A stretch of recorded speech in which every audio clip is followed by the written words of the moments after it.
गुरुर्ब्रह्मा गुरुर्विष्णू गुरुर्देवो महेश्वरः गुरु साक्षात परब्रह्म तस्मै श्री गुरवे नमः. तस्मै श्री गुरवे नमः. नमस्कार. आपण गेल्या आठवड्यात 53वा श्लोक बघितला होता. 18व्या अध्यायातला. ठीक आहे, 53वा श्लोक. त्याच्यामध्ये ब्रह्मीभूत, ब्रह्मीभूत म्हणजे ब्रह्माचं भूत नाही, ज्याला हे लक्षात आलेलं आहे की आपण ब्रह्मस्वरूप आहोत, त्याचे काय गुणधर्म आहेत, म्हणजे त्यांचा व्यवहार कसा असेल, ते आपल्याला काय करताना दिसतील, ते काय न करताना दिसतील. तर त्यांच्यामध्ये बल नसेल, दर्प नसेल, म्हणजे बल असेल परंतु त्या बलाचा दर्प नसेल. म्हणजे समजा मी खूप सशक्त झालो, तर मी त्या शक्तीचा दुरुपयोग करून लोकांना दाबून ठेवेन किंवा त्यांचं शोषण करेन. असं न करता मी समजा बलवान असलो तर माझ्या भोवती जे लोक असतील त्यांना सुरक्षित वाटलं पाहिजे. माझे आजोबा मला नेहमी सांगायचे की समजा तुम्ही एखाद्या निर्जन रस्त्यावर एखाद्या मुलीला बघितलं किंवा एखाद्या मुलीने तुम्हाला बघितलं, तर तिला तुमच्याकडे बघून भीती वाटली की सुरक्षितता वाटली, यावरून तुमचं चरित्र ठरत असतं. So your character depends upon whether the girl who you meet in an isolated location feels secure in your presence or insecure. तर समजा एखाद्या तरुण मुलीला किंवा स्त्रीला एखाद्या पुरुषासोबत जर सुरक्षिततेची भावना वाटली, तर त्याचं चरित्र चांगलं आहे. परंतु जर तिला धाकधूक वाटली, तिच्या मनात असुरक्षितता असली, तर याचा अर्थ त्या पुरुषाचं चरित्र चांगलं नाही आहे. असंही आपण नाही म्हणू शकत, कारण की पुरुषाचं चरित्र चांगलं असू शकतं, परंतु समजा त्या स्त्रीच्या मनामध्ये आधीपासूनच जर काही पूर्वग्रह असले पुरुषांच्या बद्दल, तर त्या पुरुषांनी काय करायचं? म्हणजे हिंदीमध्ये म्हणे ना की दूध का जला छाछ भी फूक फूक कर पीत नाही. म्हणजे दुधाने आपलं तोंड भाजल्यानंतर आपण ताकही फुंकून पितो, तसं आहे. तर हा जो विचार आहे हा आपल्या समाजामध्ये ना आधी होता. सनातन धर्मामध्ये स्त्री आणि पुरुष यांचा संबंध केवळ मेल आणि फिमेल असा नाही आहे. आपल्या इथे याच्यावर खूप विचार झालेले आहे. त्यामुळे खऱ्या अर्थाने जो सुसंस्कृत मनुष्य आहे त्याच्या मनामध्ये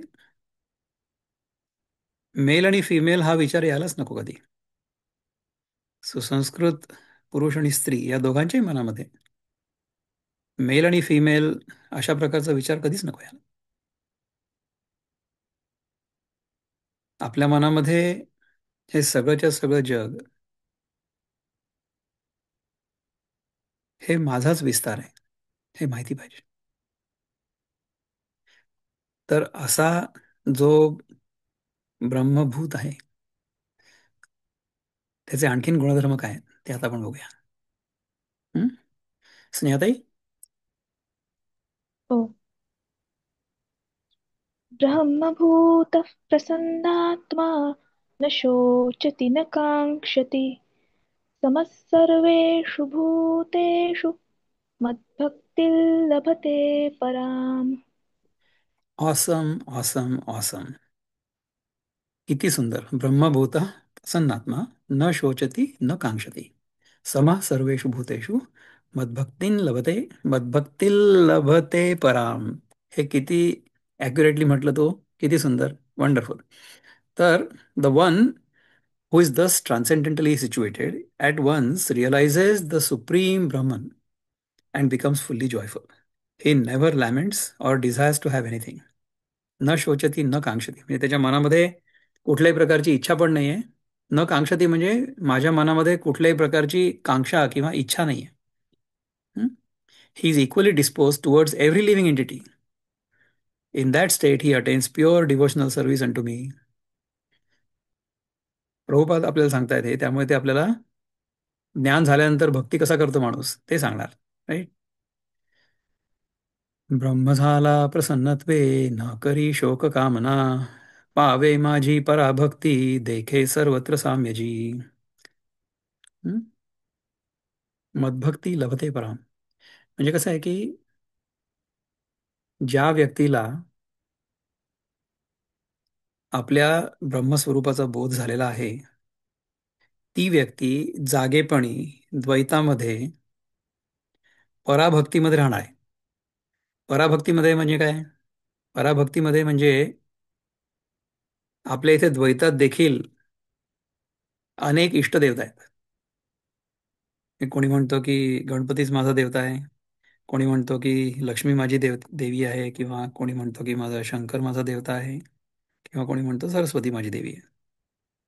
तर या सगळ्या सगुण रूपाच्या देवांच्या पलीकडे निर्गुण जे ब्रह्म आहे, निर्गुण निराकार, त्याची भक्ती, ती पराभक्ती. तर अशी पराभक्ती कोणाला लभते? जो हा ब्रह्मभूत आहे तो. आणि तो कसा आहे? तो प्रसन्नात्मा आहे. प्रसन्नात्मा आहे म्हणजे की त्याला तुम्ही दुःखी करू शकत नाही. तो नेहमी आनंदात राहतो. असा ब्रह्मभूत प्रसन्नात्मा न शोचती न कांक्षती.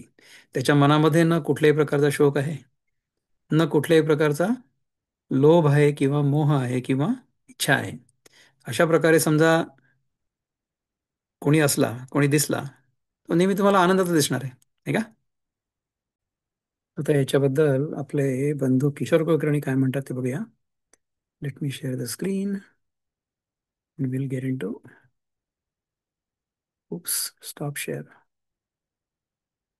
You don't need to see my WhatsApp messages.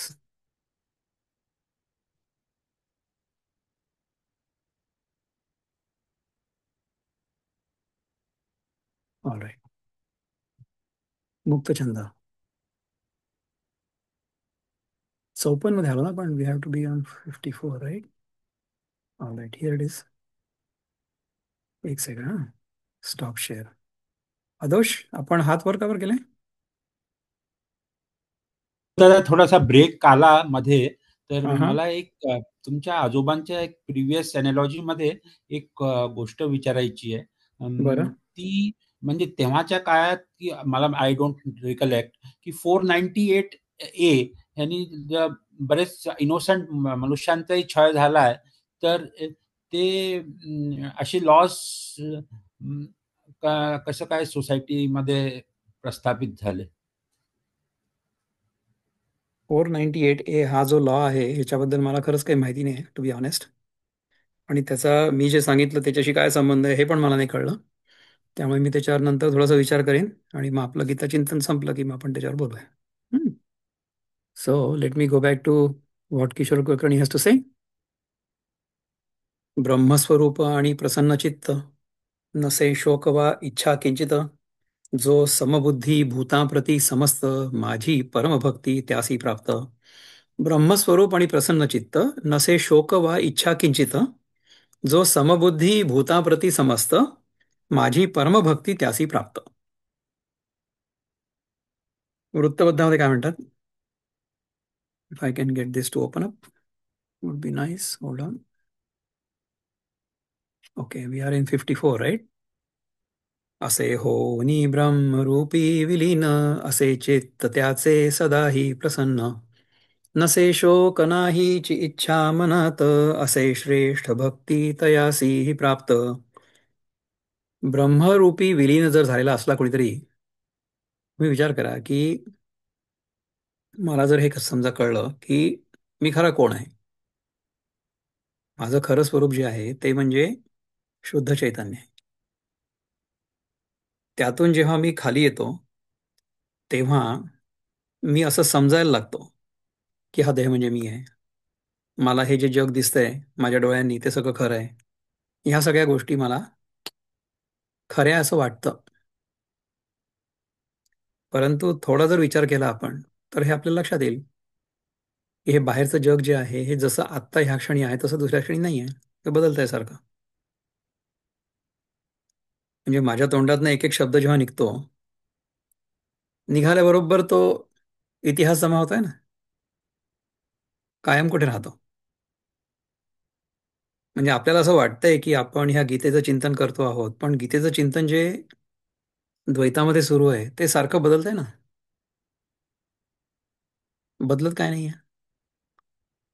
बदलत मी नाहीये. जो खरा मी आहे तो कधीच नाही बदलू शकत. त्या खऱ्या मी मध्ये कुठल्याही प्रकारचा बदल घडू शकत नाही. तर तो खरा मी कोण आहे हे जर मला कळलं तर मग हे जे मला सगळं दिसतंय त्या सगळ्यांमुळे मला खूप आनंद होईल ना. आपण जेव्हा सिनेमा बघायला जातो कुठलाही, तर सिनेमा बघत असताना आपल्याला माहिती असतं की हे सगळं खोटं आहे. पण तरी सुद्धा आपण त्याच्यामध्ये समजा आनंदाचा क्षण असेल तर तो देखील तेवढाच एन्जॉय करतो. आणि जर दुःखाचा क्षण असेल तरी सुद्धा आपण तेवढाच एन्जॉय करतो. आणि आपण लोकांना बाहेर येऊन सांगतो की अरे तुम्हाला माहिती आहे का त्या सिनेमात त्या नटाने किती चांगलं काम केलं होतं. म्हणजे शोले सिनेमामध्ये अमिताभ बच्चन मरताना दाखवलेला आहे, तर तो खरंच मेला असं आपल्याला वाटायचं. मग काही लोकांना असं वाटलं की असं असायला नको, मग त्यांनी खूप दबाव आणला त्या चित्रपट निर्मात्यांवर की तुम्ही हे बदला. तर त्यानंतर त्यांनी ते बदललं होतं आणि त्या सिनेमामध्ये असं दाखवलं होतं की अमिताभ बच्चन आणि जया भादुरी यांचं लग्न होतं. असं एक ऑल्टरनेट एंडिंग दाखवलं होतं. तर असा दबाव आणू शकतात लोक की नाही नाही आम्हाला हे खरं वाटलं होतं, हे बरोबर आम्हाला चांगलं वाटलं नव्हतं, आम्हाला हे वाईट वाटलं होतं बघून, तर तुम्ही हे बदलावा. बघा तुम्हाला समजा सापडलं युट्यूबवर तर याची कथा सगळी, आणि ते समजा त्याचं जर ऑल्टरनेट एंडिंग जर सापडलं, त्याच्याबद्दल चर्चा तर पुष्कळ झाली होती आमच्या लहानपणी. शोले सिनेमा 1975 मध्ये आला होता. तेव्हा माझं वय फक्त 13-14 वर्षाचं होतं. पण त्याचा प्रभाव अजूनही 50 वर्ष आपल्यावर आहे बघा. जरी दुःखाचा प्रसंग असला ना, तरी सुद्धा आपण बाहेर येऊन सांगतो की हा खूप सुंदर होता. म्हणजे काय की we have enjoyed that also. You have enjoyed the comedy as well as tragedy in the movie. Why? Because you knew it was a movie. आपल्याला माहिती होतं की हा सिनेमा आहे. त्यामुळे सिनेमावर जे दाखवलं जातं ते सगळं काल्पनिक असतं हे आपल्याला माहिती. या प्रकारे आपल्याला जागृतावस्थेमध्ये जगाचं जे दर्शन होतं आहे ते सगळंच्या सगळं काल्पनिक आहे. ते सगळंच्या सगळं क्षणिक आहे, नित्य बदलणार आहे, आभासात्मक आहे. हे जर कळलं तर मग आपल्या जीवनामध्ये कठीण प्रसंग येतील, नाही असं नाही आहे, परंतु आपण नेहमी आनंदात राहू. आपल्या आनंदाला कधी धक्का नाही लागणार. अशा प्रकारे राहायचं आपल्याला. आपण जर जगाला सत्य मानलं तर आपल्याला त्याची भीती वाटणारच आहे. जे आहे दोरी, पण आपण तो साप आहे अशी आपल्या मनाची कल्पना करून घेतली तर मग आपल्याला त्याची भीती वाटेल. जेव्हा मला वाटत होतं की तो साप आहे तेव्हा पण ती दोरीच होती, साप नव्हता. कधी कळलं? घरातनं टॉर्च आणल्यानंतर. टॉर्च आणल्यानंतर बघितलं इथे साप आहे की नाही, तर साप कधीच नव्हता. जेव्हा माहिती नव्हतं तेव्हाही ती दोरीच होती, माहिती झालं त्याच्यानंतरही ती दोरीच आहे. म्हणजे काय आहे की जोपर्यंत मी गीता शिकलेलो नाहीये तोपर्यंत जग हे ब्रह्म स्वरूप नव्हतं का? तेव्हा पण ते ब्रह्मस्वरूपच होतं आणि आताही ते ब्रह्मस्वरूपच आहे आणि ते नेहमीच ब्रह्मस्वरूप राहणार आहे. मी स्वतः देखील ब्रह्मस्वरूप होतो ब्रह्मस्वरूप आहे आणि ब्रह्मस्वरूप राहणार आहे. त्याच्या व्यतिरिक्त मी काहीतरी आहे असं जर मानून बसलेलो असेन, तर तो माझा भ्रम आहे, ते माझं अज्ञान आहे. गीता फक्त या अज्ञानाचं आवरण दूर करते आणि आपल्याला मी कोण आहे याचा बोध करून देते. आणि असा बोध झालेली व्यक्ती प्रसन्नात्मा नसेल तरच नवल. जर प्रसन्नात्मा नसेल आणि असं म्हणत असेल की मला ब्रह्मस्वरूपाचा बोध झालेला आहे, मला अद्वैत काय ते माहिती आहे बरं का, तुम्हाला बिलकुल कळत नाही, आणि मी तुमच्याशी त्याच्याबद्दल भांडणार, असं जर कोणी करत असेल तर तो अद्वैताच्या सत्यापासून मैलोत होतोय. गीतेचा अभ्यास केल्यानंतर, गीता तुम्हाला खरंच जर समजली असेल तर त्याच्यानंतर तुम्ही दुःखी होऊ शकत नाही. दुःखी होण्याचा तुमचा हक्क तुम्ही सोडलेला आहे.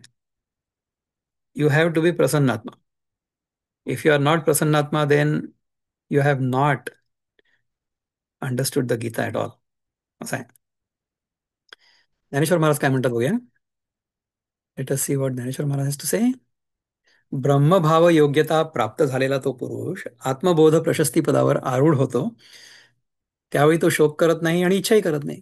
सर्व भूतांच्या ठिकाणी समत्व प्राप्त झालेला तो पुरुष माझी श्रेष्ठ म्हणजे चौथी भक्ती प्राप्त करून घेतो. पहिल्या 3 भक्ती कुठल्या माहिती का तुम्हाला, आठवतं का? मागे केव्हा तरी भगवंतानी सांगितलं होतं ना की एक माझा जो भक्त आहे तो आहे आर्त. आर्त म्हणजे काय की माझ्याजवळ काहीतरी नाही आहे, ते मला पाहिजे, म्हणून भगवंता तू मला ते दे. आमचे गुरुजी उदाहरण देतात की समजा देव तुमच्या घरी आला, तुमच्या समोर आला, आणि त्यांनी तुम्हाला जर विचारलं की तुम्हाला काय पाहिजे, हं? तर तुम्ही काय म्हणाल? हे गुरुजी सांगतात, मी नाही सांगत आहे. भगवान, मेरे पास ना तंबाकू है, तुम्हारे पास चुना है क्या? तो मैं रगड़ता और खाता हूं.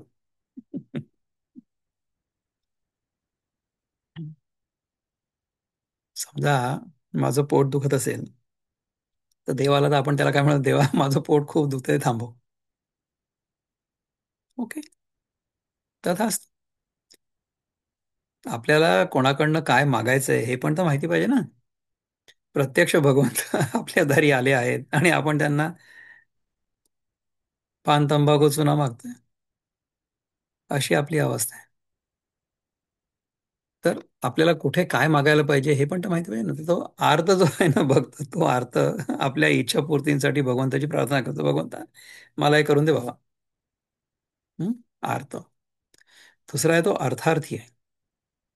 अर्थार्थी म्हणजे ज्याला काहीतरी मतलब आहे, तो आपलं काम त्याच्याकडनं करून घेणार आहे. अर्थार्थी. अर्थार्थी म्हणजे अर्थामध्ये ज्याला अर्थ वाटतो असा. अर्थ म्हणजे काय की व्हेअर विथ ऑल, किंवा जुगाड. मला ना खूप मोठं घर पाहिजे, मग त्याच्यासाठी काय की I have to have $1 million in my bank account. तर माझं काम व्हावं याच्यासाठी समजा आपण भगवंताची प्रार्थना करत असू, तर तो आहे अर्थार्थी. तिसरा आहे जिज्ञासू. जिज्ञासू म्हणजे की ज्याला सगळ्या गोष्टी माहिती व्हायला हव्या असतात. याचं काय सुरू आहे, त्याचं काय सुरू आहे. आजकालच्या सिरियल्समध्ये नाही का, माझ्या नवऱ्याची दुसरी बायको. मग आपल्यालाच क्युरिओसिटी असते की मग आता ह्या शनायाचं काय झालं असेल. तर हा जो मनुष्य स्वभाव आहे, क्युरिओसिटी, तर जो देव म्हणजे काय आहे याचा शोध लावायचा प्रयत्न करतो, तो जिज्ञासू आहे. तिसऱ्या प्रकारचा भक्त आहे आर्त. ज्याला काहीतरी निकड आहे, नड आहे, तो भगवंताच्या चरणी मला हे हवं आहे, ते तू मला दे. दुसरा जो म्हणतोय की तो म्हणजे मला काहीतरी साध्य करायचंय, ते साध्य करण्यासाठी तू माझी मदत कर. तिसरा जो आहे तो मला अमुक एक गोष्ट माहिती करून घ्यायची आहे, शास्त्रज्ञ, जिज्ञासू. चौथा जो आहे भक्त, तो आहे ते, तो आहे ज्ञानी भक्त. ज्ञानी भक्त कुठला आहे?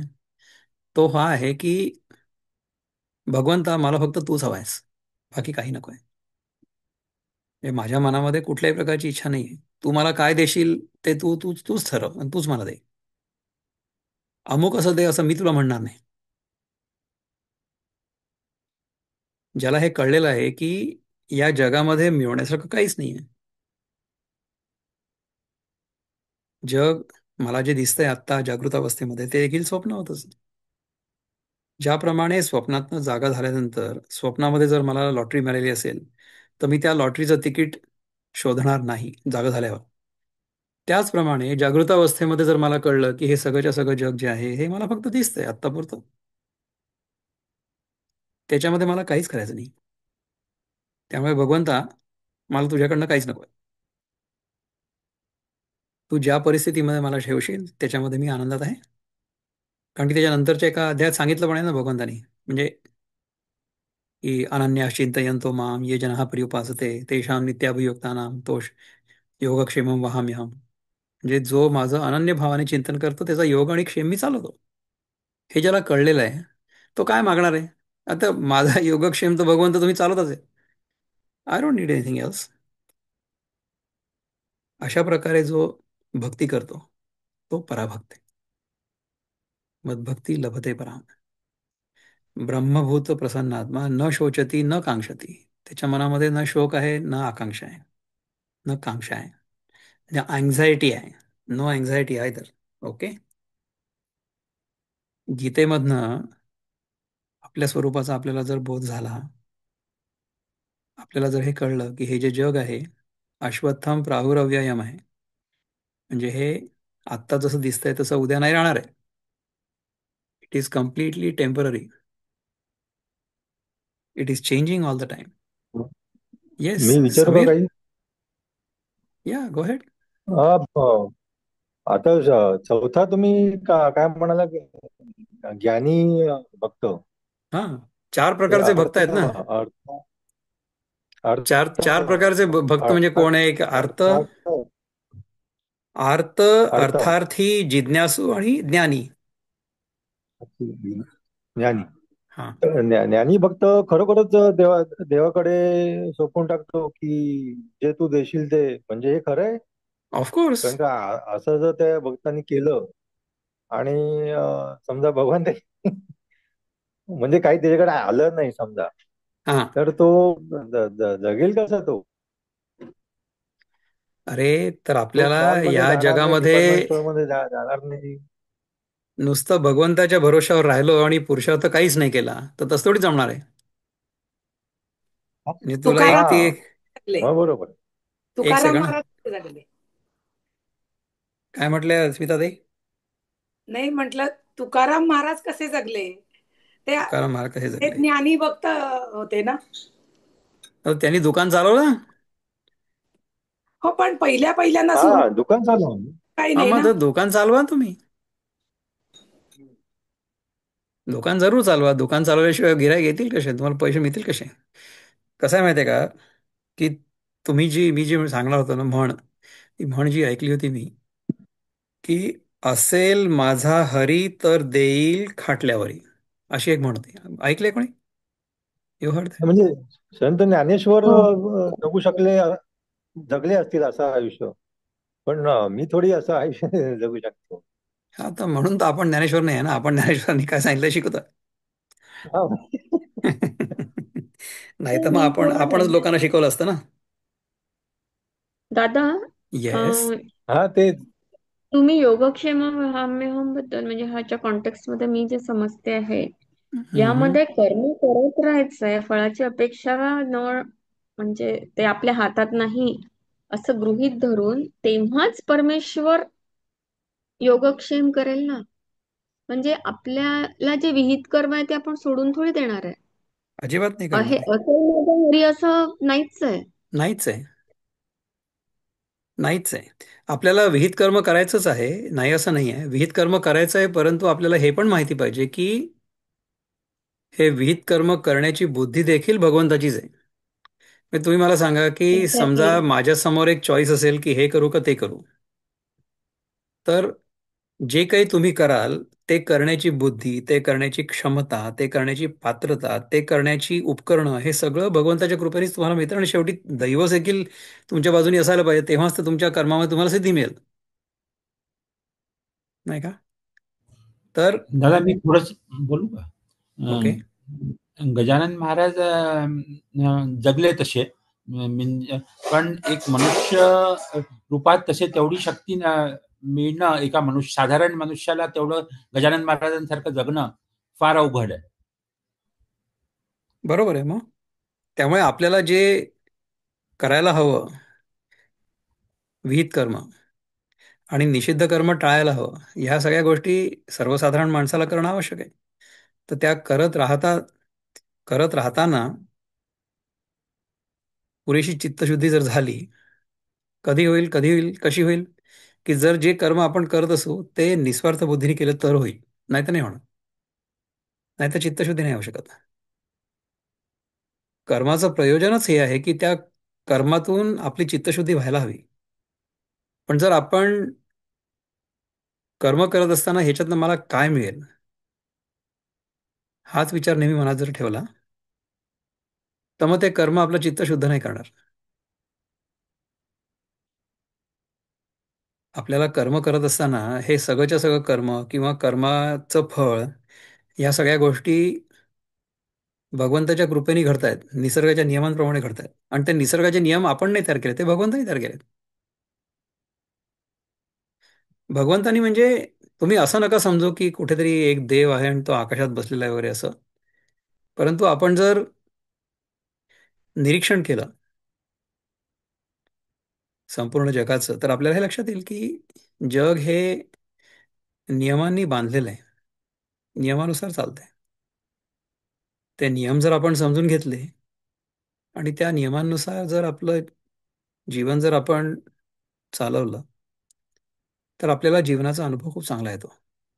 आपल्याला जर जीवनाचा अनुभव चांगला येत नसेल, तर याचा अर्थ हा आहे की आपण काहीतरी चूक करतो आहोत किंवा आपण काहीतरी चूक केलेली आहे ह्याच्या आधी.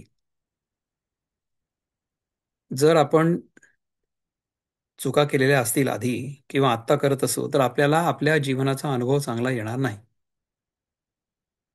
जर आपल्याला आपल्या जीवनाचा अनुभव चांगला येत नसेल, तर स्टेप बॅक, ॲनलाइज की कुठे गडबड होते. तर जर आपण आपली चूक सुधारली, तर आपल्या जीवनामध्ये इम्प्रूव्हमेंट होऊ शकते ना. Our experience of life has to become better. So to improve the experience of our life, we have to sit back, step back, and try to analyze where we are going wrong. असं आहे. तर तसा जर प्रयत्न आपण सगळ्यांनी केला, तर आपण पुढे जाऊ शकतो. तर हा गीतेचा जो अभ्यास आहे तो म्हणजे तेच आहे. We are trying to step back at least 2 hours every week. 1 hour on Tuesday, 1 hour on Friday, and analyse our own life. दादा अजून एक विचारायचं आहे काय? की म्हणजे मी नेहमी नापास होत होतो इंजिनिअरिंग मध्ये. आणि बाबांना खूप वाईट वाटायचं की बाकी सगळे मुलं फॉरेनला गेली एमटेक करायला, मास्टर्स करायला, आणि तिकडे सेटल झाली आणि माझा मुलगा काही अमेरिकेला जाऊ नाही शकला. पण आता मला वाईट वाटत नाही. आता मला ठीक आहे, मी इथं आहे तर मग उलट चांगलंच आहे. भारतात मी आहे, मी सुखी आहे. मला आता काय असं म्हणजे काय म्हणतात ना, न्यूनगंड काय म्हणून म्हणावं त्याला का काय, काही त्याचं दुःख असायची नाही आहे गरजच मला. नाहीये.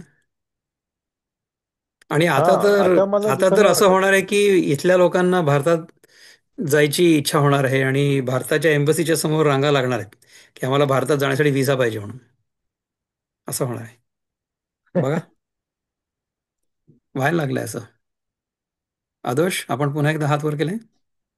हो दादा, इथे थोडंसं मला तुमच्याशी म्हणजे डिफरन्स ऑफ ओपिनियन आहे.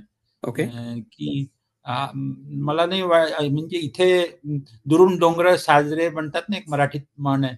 हां. तर पण रियालिटीमध्ये असं नाही आहे. इथे रियालिटी आहे की there is too much taxation, there is too many problems, there is too much commuting problems. ते असं रांग लागेल वगैरे हे स्वप्न अवस्था आहे. असं आपल्याला वाटतं. आपल्या इथे टॅक्सेशन खूपच कमी आहे. 12 लाख रुपये जर तुमचा पगार असेल टॅक्सेबल इन्कम, तर तुम्हाला एकही पैसा इन्कम टॅक्स द्यावा लागत नाही, which is more generous than anywhere in the world. अमेरिकेमध्ये तेवढं जनरस नाही आहे. अमेरिकेमध्ये टॅक्सेशन पुष्कळ जास्त आहे. सो एनिवे, हा विषय टोटली वेगळा आहे. आपण ज्ञानेश्वर महाराज काय म्हणतायत ते बघूया. ओके. ते ब्रह्मभाव योग्यता पुरुषुतो मग पंडुसुता आत्मबोध प्रसन्नता पदी भैसे. अर्जुना, मग तो ब्रह्म होण्याच्या योग्यतेस पावलेला पुरुष आत्मज्ञानामुळे येणाऱ्या प्रसन्नतेच्या पदावर बसतो. कारण की त्याला हे कळलेलं आहे की हे सगळंच्या सगळं जग म्हणजे माझ्याच मनाचा विस्तार आहे, हे माझ्यापेक्षा वेगळं नाही आहे. त्यामुळे हे सगळंच्या सगळं जग मीच आहे आणि माझं माझ्या स्वतःवर खूप प्रेम असतं. जर मला कळलेलं असेल की हे सगळंच्या सगळं जग म्हणजे माझ्या मनाचा विस्तार आहे आणि हे म्हणजे मीच आहे, तर ह्या सगळ्या जगावर माझं प्रेम असेल, या जगावर मला प्रेम करावं लागणार नाही. जर मी प्रेम करत असेन कोणावर, तर मग त्या प्रेमात मी पडू शकतो खाली. नाही, मला जर असं वाटलं की हे कोणीतरी दुसरं आहे आणि मी त्यांच्यावर प्रेम करतोय, तर त्या प्रेमामध्ये मी खाली पडेन. असू शकतं. आपण म्हणतो ना की आय फेल इन लव्ह, मी प्रेमात पडलो. परंतु जर मला हे कळलं की हे सगळंच्या सगळं जग म्हणजे माझाच विस्तार आहे, हे माझं प्रतिबिंब आहे, तर जेव्हा आपण आपला चेहरा आरशात बघतो, तेव्हा आपलाच चेहरा बघण्याचा आपल्याला कंटाळा येतो का? हं? आपण तर रोज सकाळी उठून पहिले आरशात आपला चेहरा बघतो. मी सकाळी दाढी वगैरे करतो.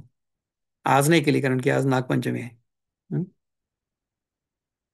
तर आपल्या स्वतःचा चेहरा आरशामध्ये बघायला आपल्याला कधी कंटाळा येतो का? नाही येत, कारण की ते मीच आहे. आपण जे मी या परिभाषेत आहे असं मानतो, whatever we include in the definition of I, we are naturally in love with it. आपण त्याच्या प्रेमात असतो. जे आपलं नाहीये असं आपल्याला वाटतं ना, त्याच्याबद्दल आपल्याला प्रेम पण असू शकतं आणि द्वेष पण असू शकतो. So I can be in love with you, or I can love you, or I can hate you. But if I see you as a part of myself, then I'm always in love with you. I cannot hate myself. आपल्या मनात जर द्वेषभावना असेल, तर याचा अर्थ आपण द्वैताला सत्य मानलेले आहे. जर आपल्याला गीता खरंच कळलेली असेल, तर आपल्या मनात द्वेषभावना चुकून देखील स्वप्नात सुद्धा गमती खातर सुद्धा यायला नको. असं आहे. You should be in love. There is no need to love anybody. माझं तुमच्या कोणावरही, तुम्हाला जर असं वाटत असेल की बाबा दादा माझ्यावर प्रेम करतात, तर मी तुमच्यावर प्रेम करत नाही. ओके, माझं तुमच्यावर प्रेम आहे. जेणे निपजे रससोय तो तापुही जै जाय, तै ते का होय प्रसन्न जैसी. ज्या उष्णतेच्या योगाने स्वयंपाक होतो, ती उष्णता देखील जेव्हा जाते तेव्हा तो स्वयंपाक जसा मनास आल्हादकारक असतो. म्हणजे स्वयंपाक करत असताना सगळं अन्न गरम असतं ना, तर ते थंड झाल्यानंतरच आपण खातो ना. नाना भरतिया लगबगा शरदकाळी सांडिजे गंगा, का गीत राहता उपांगा भोटू पडे. अथवा शरद ऋतूत भरतीची लगबग गंगेला सोडते, अथवा गाणं थांबलं असता मृदंग तंबोरा वगैरे गाण्याची उपसाधने मागाहून बंद पडतात. तैसा आत्मबोधी उद्यमू करिता होय जो श्रमू, तोही जेथे समूह होऊनी जाय. त्याप्रमाणे आत्मबोधाच्या प्राप्तीकरता वैराग्यादी साधनांची खटपट करत असताना जे श्रम होतात, ते श्रम सुद्धा जिथे शांत होऊन जातात. म्हणजे कसं आहे माहिती आहे का, की आधी आपल्याला सांगितलं आपल्या शास्त्राने की तुम्ही चुकीच्या गोष्टी तर करूच नका, निषिद्ध गोष्टी करू नका, निषिद्ध कर्म करू नका, विहित कर्म करा, परंतु विहित कर्मांचा देखील संन्यास घ्या. म्हणजे ब्रह्मचर्य आश्रमामध्ये तुम्ही कर्म काय करावी हे सगळं शिकले, त्यानंतर गृहस्थाश्रमामध्ये ती सगळी कर्म केली, त्यानंतर वानप्रस्थाश्रमामध्ये ती कर्म, गृहस्थाश्रमामधली जी कर्म होती ती सोडून दिली. ती तुम्ही तुमच्या मुलांना हँडओव्हर केली आणि स्वतः दुसऱ्या प्रकारची कर्म करायला घेतली. परंतु संन्यासाश्रमामध्ये ती कर्म देखील गळून पडावीत असा संकेत आहे. निषिद्ध कर्मांचा पहिले त्याग प्रयत्नपूर्वक, विहित कर्मांची सवय लावून घ्यायची, विहित कर्मांमध्ये अडकायचं नाहीये, आणि मग ती विहित कर्म देखील सहज गळून पडली पाहिजेत. अशा प्रकारे जर आपण राहू शकलो तर अशा प्रकारचा धर्म एकच आहे, सनातन धर्म, जो पहिले करायला सांगतो आणि मग सांगतो की ते करायची काही गरज नाही. पण ते सहज सुटलं पाहिजे. उर्वारुकमेव बंधनान् मृत्योर्मुक्षीयम् अमृतात्. त्र्यंबकम यजामहे सुगंधिम पुष्टिवर्धनम उर्वारुकमेव बंधनान् मृत्योर्मुक्षीयम् अमृतात्. याचा अर्थ काय की ज्याप्रमाणे पिकलेलं फळ, पिकलेली काकडी म्हणा, भोपळा म्हणा, कोहळं म्हणा, वेलीला देठाने चिकटलेला आहे असं वाटतंय, परंतु तो त्या तसा मोकळाच झालेला आहे, तो कधी पण पडू शकतो. म्हणजे देठ जे आहे ना ते दिसतं आहे, परंतु ते कधी सुद्धा कधीही तुटू शकतं असं आहे, सहजपणे. म्हणजे मला पिकलेल्या फळाप्रमाणे, पिकलेल्या भोपळ्याप्रमाणे, पिकलेल्या काकडीप्रमाणे या जगाशी संपर्क आहे असं दिसतंय. म्हणजे कसं की मी पण श्वास घेतोय, मी पण रोज जेवतो जेव्हा मला भूक लागलेली असेल तेव्हा, आणि दर मंगळवारी शुक्रवारी गीतेचं चिंतन करतोय, हे सगळं होत आहे. परंतु समजा हे करायला नाही मिळालं, किंवा हे करता करता एक दिवस असं होईल की हे करणं बंद होऊन जाईल. न शोचती न कांक्षती. तर हे सहजपणे हे देखील गळून पडलं पाहिजे. तुम्ही मला सांगा की समजा तुम्हाला एखादी वस्तू कशी बनवायची ते शिकायचं असलं, तुम्ही ते रेसिपी बुकवर आणलं. हं. आमच्या वेळेस कोण होती बाई, मधुर कोणीतरी होती ना, सम तिचे रेसिपी बुक्स असायचे पहा, मधुर संबळी. तुम्हाला आठवतं कोणाला? कमलाबाई ओगले. मंगला गोडबोले होते बा. कमलाबाई नाही, ओगले होत्या आधी सुरुवातीला. कमलाबाई ओगले कमलाबाई होते, गोडबोले. कमलाबाई ओगले, आणि एक मधुर कोणीतरी होती, मधुर संबळी, मे बी नॉर्थ इंडियन. मधुर संबळी, तिचे तरला रेसिपी दलाल बुक्स एक असायचे. होती. हा, तरला दलाल. तरला ते दलाल, हा, नॉट मधुर, तरला दलाल, सॉरी, तरला दलाल, करेक्ट. तो तरला दलालची पुस्तकं समजा आपण आणली, वाचली, शिकलो, आणि ती रेसिपी परफेक्ट झाली आपली, म्हणजे शिकलो आपण ती कसं करायचं ते कळलं आपल्याला. त्याच्यानंतर त्या तरला दलालच्या पुस्तकाची गरज आहे का? हं? ते गळून पडलं, कारण की आपल्याला ती गोष्ट आली. त्याचप्रमाणे गीतेने आपल्याला काय शिकवलंय ते समजा आपल्याला कळलं, आणि ते जर दैनंदिन जीवनामध्ये उतरलं आणि आपला ब्रह्मभूत प्रसन्नात्मा झाला, म्हणजे काय की आपण नेहमी प्रसन्न आहोत, न शोचती न कांक्षती, असं जर झालं तर मग गीतेची काय गरज आहे? तर गीतेची गरज ही आहे की द्वैतामध्ये असेपर्यंत भगवंताची भक्ती करणं हे सगळ्यात उत्तम आहे. आणि ती कशी करायची आहे?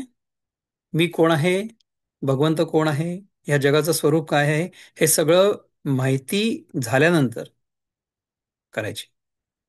ती पराभक्ती आहे. म्हणजे काय की ठीक आहे, द्वैतामध्ये मी भक्तीमध्ये असणार, भक्ती करत राहणार, परंतु ह्यातनं मला नको आहे काहीच.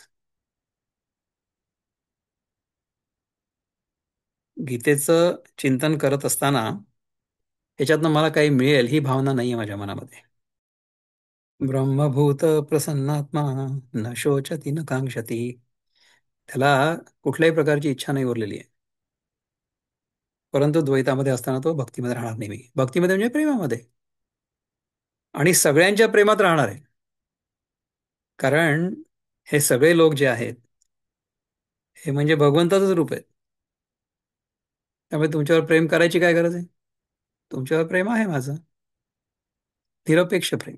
तुमच्याकडनं मला काही नको आहे, तुमच्यावर माझं फक्त प्रेम आहे, कारण की त्या प्रेमात राहण्यामुळे मला फरक पडतो. आणि माझं तुमच्यावर प्रेम आहे म्हणून तुम्ही माझ्यासाठी अमुक काहीतरी करावं अशी माझी तुमच्याकडनं अजिबात अपेक्षा नाही. तुम्ही जर माझ्या प्रेमात असाल तर फार चांगली गोष्ट आहे. I am delighted. तुम्हाला समजा माझ्याकडनं संकोच वाटत असेल माझ्यापासून, इट्स ओके. केव्हा तरी तुम्ही मोकळे व्हाल, केव्हा तरी तुमचं मन हलकं होईल, तुमच्या मनामध्ये ज्या गाठी आहेत त्या सगळ्या गाठी मोकळ्या होतील. होईल, होईल, होईल, डोंट वरी. आत्मबोधाच्या प्राप्तीकरता वैराग्यादी साधनांची खटपट करीत असताना जे श्रम होतात ते श्रम सुद्धा जिथे शांत होऊन जातात. आत्मबोध प्रशस्ती हे तिये दशेची ख्याती, ते भोगितसे महामती योग्यू तोगा. आत्मबोध प्रसन्नता या नावाने त्या अवस्थेची प्रसिद्धी आहे. हे अतिबुद्धिमान अर्जुना, तो योग्य पुरुष ती अवस्था भोगतो. तेव्हा आत्मत्वे शोचावे, काही पावावया कामावे, हे सरले समभावे भरिते तया. त्यावेळी अमुक एक वस्तू माझी आहे म्हणून तिच्याकरता शोक करावा, अथवा काही प्राप्त होण्याकरता इच्छा करावी, हे त्या पुरुषाला ऐक्य भावाच्या भारतीमुळे संपलं. हे बघा, आपल्यामध्ये जर ऐक्यभाव असेल हं, तर एखादी गोष्ट मला मिळाल्यामुळे मी जास्त पूर्ण होईन, किंवा एखादी गोष्ट माझ्याकडनं चालली गेली तर मी कमी होईन, अशा प्रकारच्या भ्रमापासून आपण मुक्त हो ना. ती गोष्ट म्हणजे माझ्यापेक्षा वेगळी नाहीच आहे. वेगळी नसल्यामुळे माझ्यामध्ये कोणीतरी येऊन मिळणार, काहीतरी येऊन मिळणार, किंवा माझ्यामधनं काहीतरी उणं होणार, मायनस होणार, अशा प्रकारचा भ्रम आपल्या डोक्यातनं पूर्णपणे चालला जाईल ना. ऐक्य भावना म्हणजे काय, की ठीक आहे, आता मी तुमच्याशी बोलतोय असं तुम्हाला वाटतंय, किंवा मला सुद्धा असाच अनुभव येतोय की मी तुमच्याशी बोलतोय, परंतु हे होत असताना सुद्धा मी जो आहे खरा मी, त्याच्यामध्ये काय बदल घडतोय? जो खरा मी आहे त्याच्यामध्ये काहीच बदल नाही घडत आहे. त्याच्यामध्ये ना काही ऍड होत आहे ना सबट्रॅक्ट होत आहे. पूर्णम अधः पूर्णम इदम पूर्णात पूर्णम उदच्यते पूर्णस्यम पूर्णम आदाय पूर्णम एव अवशिष्यते. असा आहे ना आपला शांती मंत्र. म्हणजे हे देखील पूर्ण आहे आणि ते देखील पूर्ण आहे, आणि या पूर्णामधनं ते पूर्ण जेव्हा निघतं तेव्हा हे पूर्ण पूर्णच उरतं. हे पूर्णच आहे. माझं हे पूर्ण जे स्वरूप आहे, ब्रह्मस्वरूप आहे, जे अनंत आहे, त्याच्यामध्ये काही मिळालं तर हर्ष आणि यातनं काही निघालं तर शोक, असं होऊच नाही शकत. त्यामुळे न शोचती न कांक्षती. मला न इच्छा उरलेली आहे, न मला भीती उरलेली आहे. हा आहे ब्रह्मभूत प्रसन्नात्मा. उदया येता गभस्ती नाना नक्षत्र व्यक्ती, हार विजती दीप्ती अंगिका जेवी. सूर्योदय झाल्याबरोबर स्पष्टपणे चमकणाऱ्या अनेक नक्षत्रांना त्यांच्या अंगच्या तेजासह जसा सूर्य लोपून टाकतो, तेवी उठतिया आत्मप्रथा, हे भूतभेद व्यवस्था, मोडीत मोडीत पार्था वास पाहेतो. त्याप्रमाणे आत्मानुभवाचा उदय होता क्षणीच ही प्राणीमात्रांच्या भेदाची रचना करीत करीत तो जिकडे तिकडे आपल्या स्वरूपाला पाहत असतो. भेदाची रचना करीत करीत, प्राणीमात्रांच्या भेदांची रचना करीत करीत, प्राणीमात्रांच्या भेदांची रचना करीत करीत, की हा भेदाला नाहीसा करत करत. ओवीमध्ये काय लिहिलंय बघा बरं तुम्ही एकदा. हे भूतभेद व्यवस्था मोडीत मोडीत पार्था.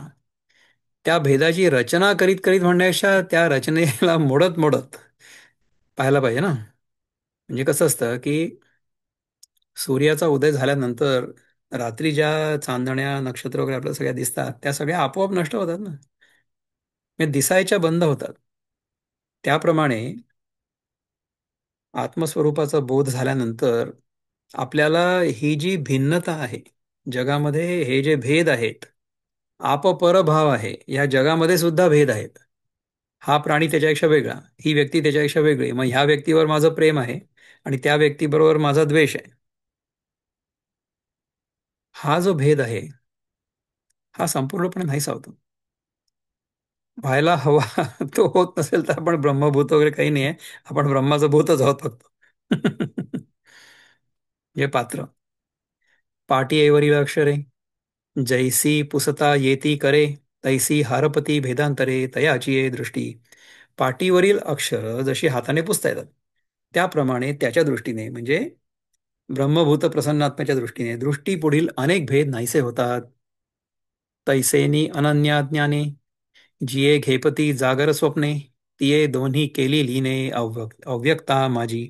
त्याप्रमाणे अन्यथा ज्ञानाकडून ज्या जागृती व स्वप्न या अवस्था दाखवल्या जातात त्या दोन्ही अवस्था अव्यक्तामध्ये म्हणजे अज्ञानामध्ये लीन होतात. म्हणजे कसं आहे पहा की आपण जेव्हा जागे असतो किंवा आपण जेव्हा स्वप्न बघतो तेव्हा आपल्याला असं जाणवतं की आपल्या व्यतिरिक्त इथे काहीतरी आहे. म्हणजे मी बघणारा आणि मला दृष्टीला येणारं हे जग हे मला जागृत अवस्थेमध्ये सुद्धा दिसतं आणि स्वप्नात देखील दिसतं.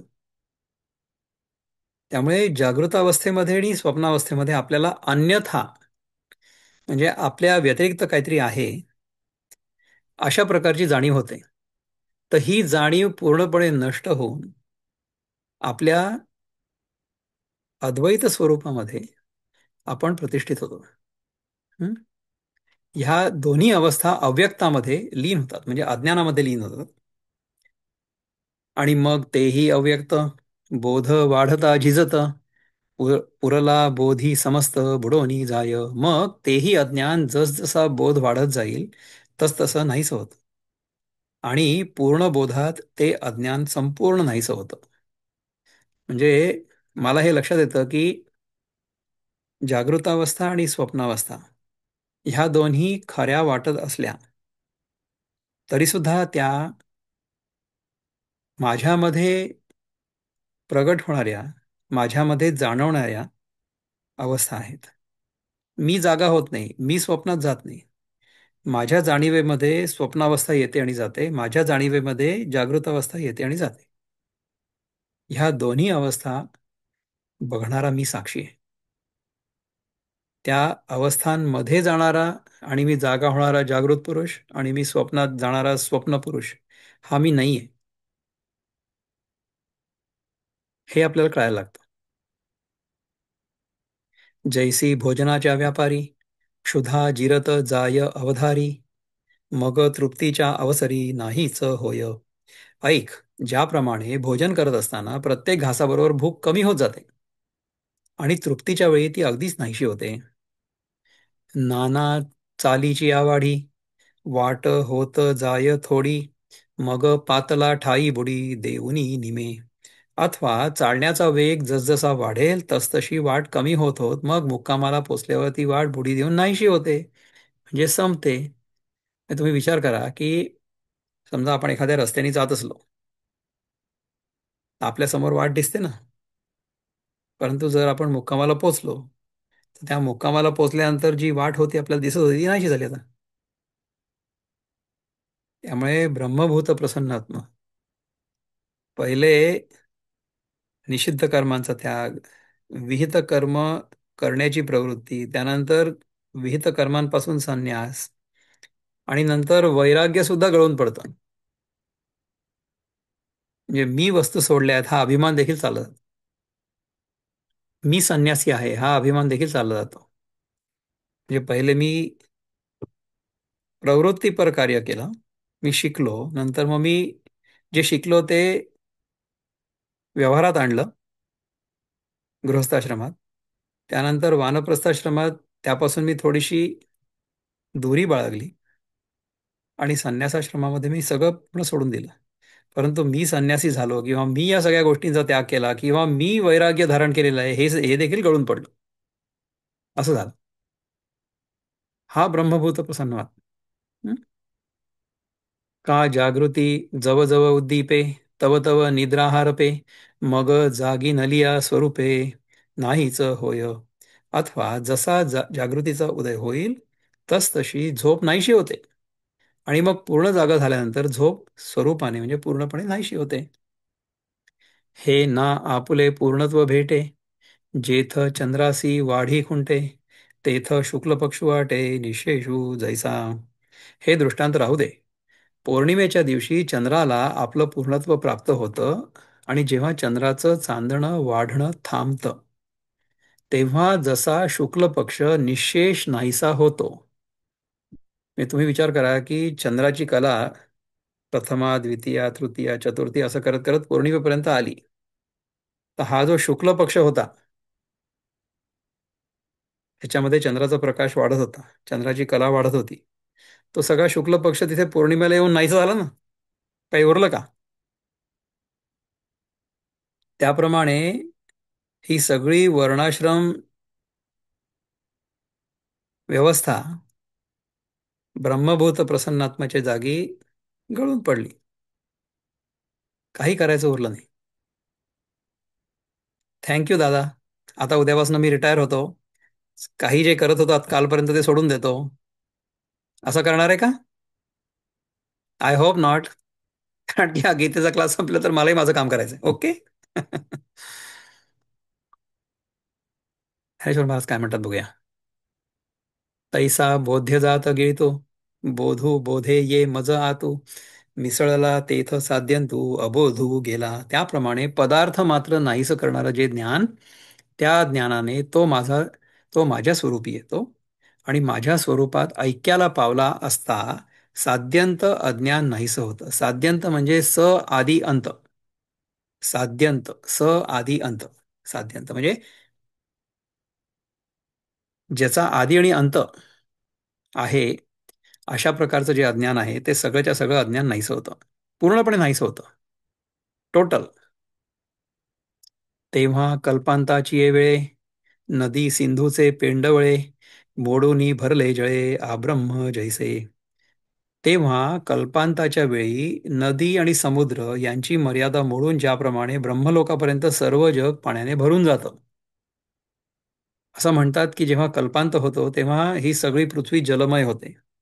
तुम्ही मला सांगा की आत्ता समजा ह्या पृथ्वीवर सगळीकडे पाणी पाणीच झालं म्हणजे सगळी पृथ्वी बुडली, असं होऊ शकतं का? बिलकुल होऊ शकतं. असं कोण करणार आहे? आपणच करणार आहे. म्हणजे आपण ज्या गतीनी आत्तापर्यंत पृथ्वीच्या संसाधनांचा दुरुपयोग केलेला आहे, गैरवापर केलेला आहे आणि पृथ्वीच्या पोटातून खणून खणून खनिजे सगळी आपण जाळून टाकली. त्याच्यामुळे काय झालं? त्याच्यामुळे पृथ्वीचं तापमान वाढलं आणि मग जो बर्फ जमा झालेला होता उत्तर ध्रुवावर आणि दक्षिण ध्रुवावर तो वितळून समुद्राची पातळी वाढली. आणि मग त्याच्यामुळे काय झालं की पाणी वाढलं, त्याच्यामुळे वाफ वाढली. पृथ्वीचं तापमान वाढलं, त्याच्यामुळे मग वादळं वाढली. आणि गेल्या 20-25 वर्षामध्ये ज्या प्रकारची वादळं आलेली आहेत जगामध्ये, तशा प्रकारची वादळं आपण आपल्या इतिहासामध्ये कधी आल्याचं ऐकलं नव्हतं. म्हणजे काय झालं? निसर्गाने जो बर्फाचा साठा म्हणजे पाण्याचा साठा बर्फरूपाने करून ठेवला होता तो आपण वितळवला. का बरं? कारण की आपल्याला कळलंच नाही की कुठे थांबावं. आपण या पृथ्वीची इतकी धूप केली, म्हणजे पृथ्वीवरची जी वनसंपत्ती होती ती आपण नष्ट केली. म्हणजे काय की जंगलं स्वच्छ केली, जंगलाची सगळी लाकडं तोडली आणि आपण ती जाळून आणि त्याच्यावर काहीतरी केलं. So we been burning this planet away. असं जर झालं आणि ती सगळी पृथ्वी जर जलमय झाली, सगळी पृथ्वी जलमय होईल किंवा नाही किंवा केव्हा होईल हे मला माहित नाही, परंतु अनेक तटवर्ती जी शहरं आहेत तिथे आधी यायची त्या मानाने वादळं आता जास्त येत आहेत आणि जास्त गोष्टी बुडायला लागल्या आहेत. म्हणजे पूर जास्त यायला लागलाय, असं व्हायला लागलंय.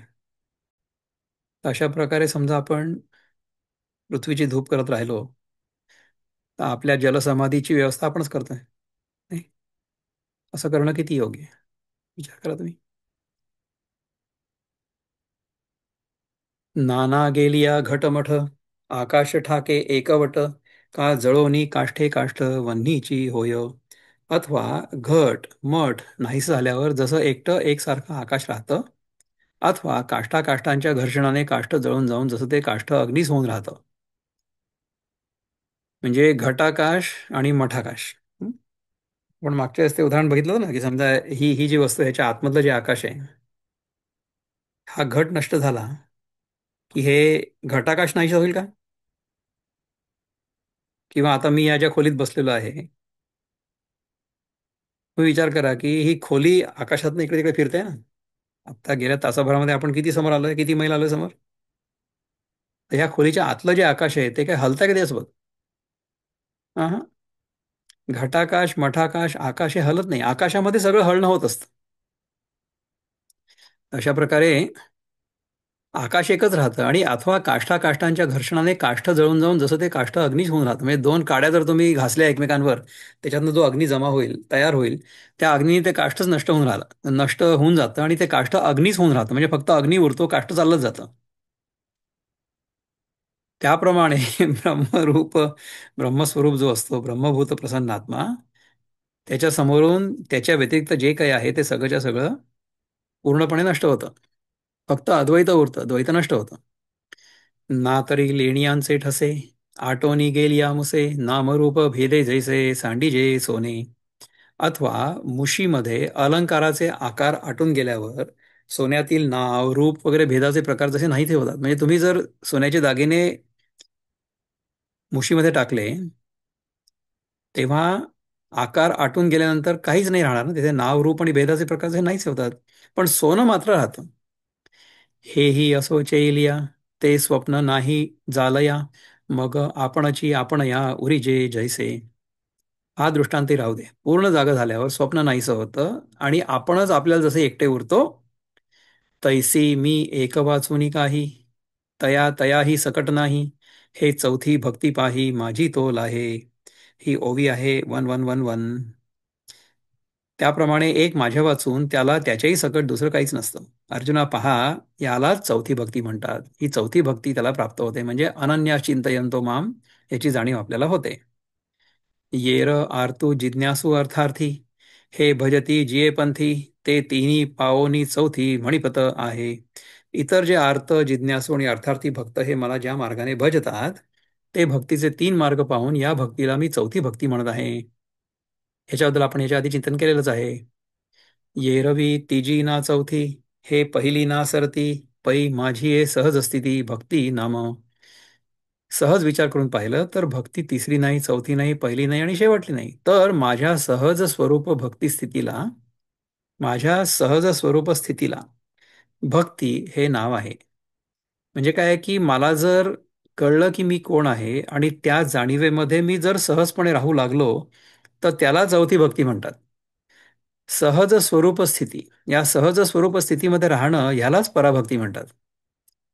जे नेणणे माझे प्रकाशुनी, अन्यथात्वे माते दाऊनी, सर्व ही सर्वी भजवनी बुझावी तसे. जी सहज स्वरूप स्थिती मदविषयक म्हणजे माझ्याविषयी अज्ञानाचं प्रकाशन करून मला विपरीतपणाने भासवून सर्वांना सर्व ठिकाणी भक्ती करावयास लावून सर्वांची समजूत घालते. तर ही द्वैतामध्ये आपल्याला असं वाटतं की आपण ईश्वर आपल्यापेक्षा वेगवेगळा असून आपण त्याची भक्ती करतोय. जो जेथ जैसे पाहो बैसे, तया तेथ तैसेची असे, हे उजियेडे का दिसे अखंडे जेणे. जो ज्या ठिकाणी जशी कल्पना करतो त्याला त्या ठिकाणी त्याच्या कल्पनेप्रमाणे भासतं. जे भासतं ते माझ्या सहज अखंड चित्प्रकाशाने दिसतं. म्हणजे आपल्याला द्वैत सुद्धा जे दिसतं ते भगवंताच्या कृपेनेच दिसतं. स्वप्नाचे दिसणे न दिसणे, जैसे आपलेनी असलेपणे, विश्वाचे आहे नाही जेणे प्रकाशे तैसे. ज्याप्रमाणे स्वप्नाचं दिसणं अथवा न दिसणं हे आपल्या म्हणजे पाहणाऱ्याच्या अस्तित्वावर अवलंबून आहे, त्याप्रमाणे विश्वाचं असणं आणि नसणं ज्याच्या म्हणजे ज्या प्रकाशाच्या योगाने प्रकाशतं, तो प्रकाश कोण आहे? तो मीच आहे. मीच जर नसलो तर जग मला दिसणारच नाही. ऐसा हा सहज माझा प्रकाशू जो कपिध्वजा, तो भक्ती या वोजा बोलिजे गा.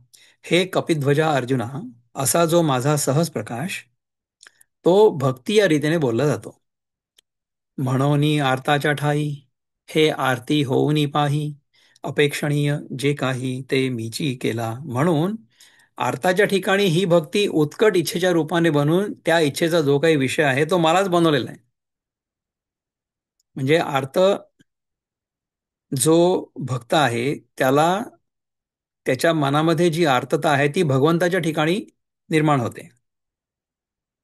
जिज्ञासू पुढा वीरेशा, हेची होऊनी जिज्ञासा, मी का जिज्ञास्यू ऐसा दाखविला. अर्जुना, जाणण्याची इच्छा करणाऱ्याच्या पुढे ही भक्तीच जिज्ञासा होऊन मी जिज्ञास म्हणजे जाणण्याची इच्छेचा विषय असा दाखविला गेलो. म्हणजे आपल्याला जिज्ञासू भक्त जर असू तर आपल्याला फक्त भगवंताच्याच ज्ञानामध्ये रस असेल. म्हणजे भगवंत म्हणजे कोण हे आपल्याला जाणून घ्यायची इच्छा होईल. तर पराभक्तीमध्ये आर्त जो आहे तो भगवंताची इच्छा करतो. जो जिज्ञासू आहे तो देखील भगवंत म्हणजे काय हे जाणून घेण्याची इच्छा करतो. हेची होऊनी अर्थना, मीची माझ्या अर्थी अर्जुना, करुनी अर्थाभिधाना आणि माते. आणि हीच भक्ती अर्थप्राप्तीची इच्छा होऊन मीच माझी याचना करून मला अर्थ या नावाला आणते.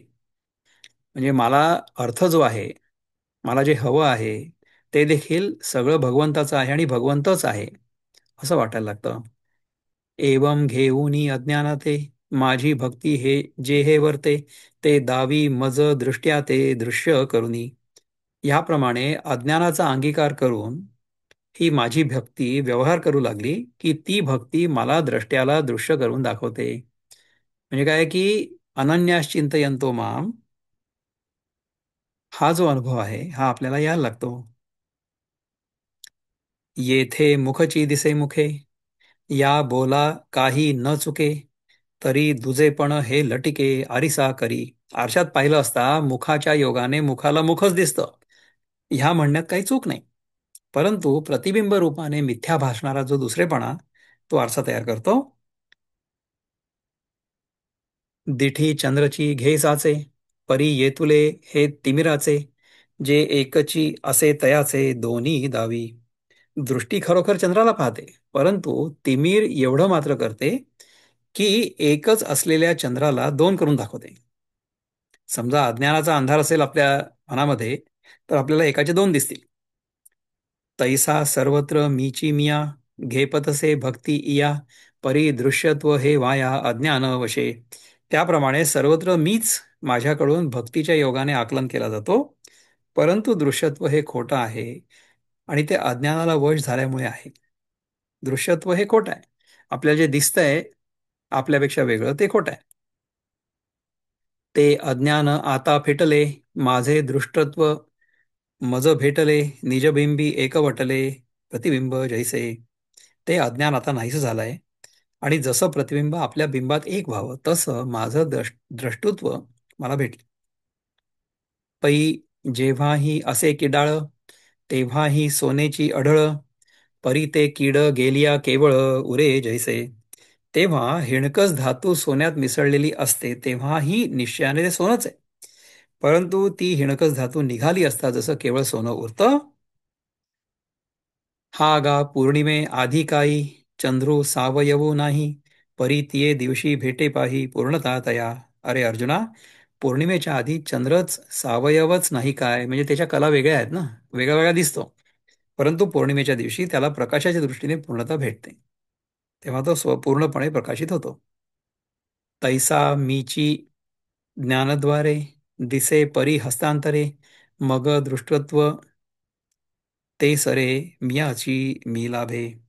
तसा मीच अन्यथा ज्ञानाच्या द्वाराने दिसतो, परंतु अप्रत्यक्ष अन्य रूपाने म्हणजे दृश्य रूपाने दिसतो.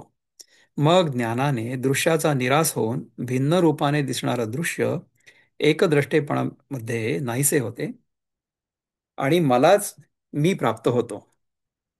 ते कसं आहे पहा की आत्तापर्यंत मी माझ्या स्वतःला एक वेगळा द्रष्टा आहे असं मानत होतो. म्हणजे मी एक वेगळा द्रष्टा, मी एक वेगळा अनुभव करता आणि तुम्ही सगळे वेगळे अनुभव करते. परंतु माझा वेगळेपणा किंवा माझा जो अहंभाव आहे, माझ्या मनामध्ये जी वेगळेपणाची जाणीव आहे, ती वेगळेपणाची जाणीव देखील मिथ्या आहे. तिला शास्त्रामध्ये ते चिदाभास म्हणतात. So reflected awareness or reflected consciousness. So आपला जो वेगळेपणाचा अहंकार आहे that is the reflected consciousness. तर हा जो वेगळेपणाचा अहंकार आहे तो वेगळेपणाचा अहंकार स्वरूपामध्ये लीन होतो. म्हणजे reflected consciousness goes back or merges into the real consciousness. आपण समजा सूर्याचं प्रतिबिंब एखाद्या आरशात ठेवलं आणि आरसा जर फिरवला तर जिथे सूर्य नाही किंवा जिथे अंधार आहे तिथे सूर्याचा प्रकाश पडला असं वाटेल ना. तर आपल्याला असं वाटेल की ह्याच्याच मध्ये उजेड आहे, कारण की ह्या उजेडानेच आपण ते प्रकाशित केलं ना. तर ह्याला म्हणतात चिदाभास. माझी जी माझ्या वेगळेपणाची भावना आहे, अहम भावना, दॅट इज द चिदाभास. पण त्याच्यामध्ये बाकी सगळं दिसतंय ना मला, त्यामुळे मला असं वाटतं की ह्याचाच प्रकाश पडतोय सगळीकडे. हे चूक आहे. म्हणून दृश्यपथा अति तू माझा पार्था भक्तियोगो चौथा म्हणितला गा. म्हणून अर्जुना, माझा चौथा भक्तियोग हा दृश्यरूप मार्गाच्या पलीकडला आहे असं मी म्हटलं. म्हणजे हा जो भक्त आहे चौथा, हा ज्ञानी भक्त आहे. याला हे कळलेलं आहे की माझ्यामध्ये आणि भगवंतामध्ये काहीच भेद नाहीये. पण तरी देखील द्वैतामध्ये असताना, जागृत अवस्थेमध्ये, हा नेहमी भक्तीमध्ये किंवा प्रेमात आकंठ बुडलेला दिसेल. नुसतं दिसणारच नाही, परंतु असेल देखील. तर अशा प्रकारचं प्रेम आपलं सगळ्यांवर नेहमी असो अशी प्रार्थना करून आत्तापुरतं मी इथे थांबतो. ओम पूर्णमद पूर्णमिदं पूर्णात् पूर्णमुदच्यते पूर्णस्य पूर्णमादाय पूर्णमेवावशिष्यते. ओम शांती शांती शांती. हरि ओम. श्री गुरुभ्यो नमः.